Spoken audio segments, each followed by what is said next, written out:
Я с детства рисовал. И в школе рисовал, в армии рисовал. Вот. Приехал, тоже не бросил это занятие. А в 97 году это пригласили сюда. Пришел, начал работать. Вот. С тех пор и занимаюсь этим делом. Мы по программе работаем. У нас программа художественная обработка дерева, плетение из бересты и меденская роспись. Это студия «Родник мастерства» называется. Программа тоже «Родник мастерства» называется.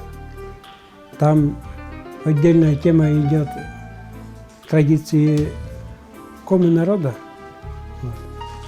Но чтобы элементы, у нас и элементы тоже резьбы есть, присутствуют.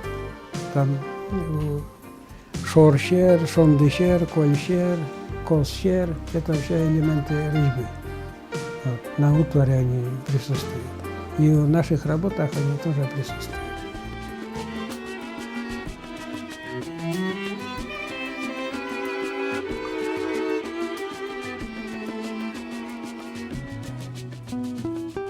В этом году у меня в студиях 36 человек занимается. Для наших условий это очень много. У нас же сейчас и спортивные секции везде открыты. Вот. И можно заниматься в школе, скажем, компьютером можно заниматься. Это же не трудно. Вот нажимаешь кнопки и все. А здесь надо работать. Вот. Но есть такие, которые уходят уже. У меня вот в этом году уже ушло 5 человек. Дети ведь они как? Им надо, чтобы все сразу научились, а так не получается.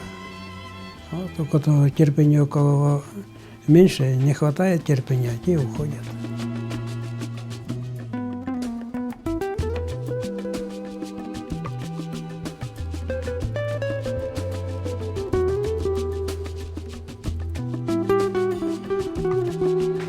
Я не навязываю свое. Они сами выбирают свои работы, темы работ. Прежде всего, это дает уверенность в своих силах, возможностях. Не каждый ведь может вот, своими руками что-то делать. Так ведь. Вот. И потом коллектив, взаимопомощь идет у нас. Обычно у нас, вот, я рассаживаю так, ученик младшего возраста, я рядом с ним сажаю старшего возрастного вот, ученика. Это для того, чтобы он мог помочь в чем-то.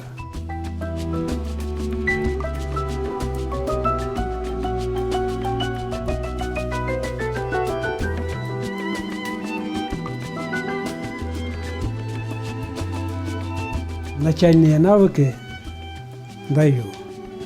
А мастер выходит, это уже у кого какое желание. Если есть желание у человека, то можно сделать мастера.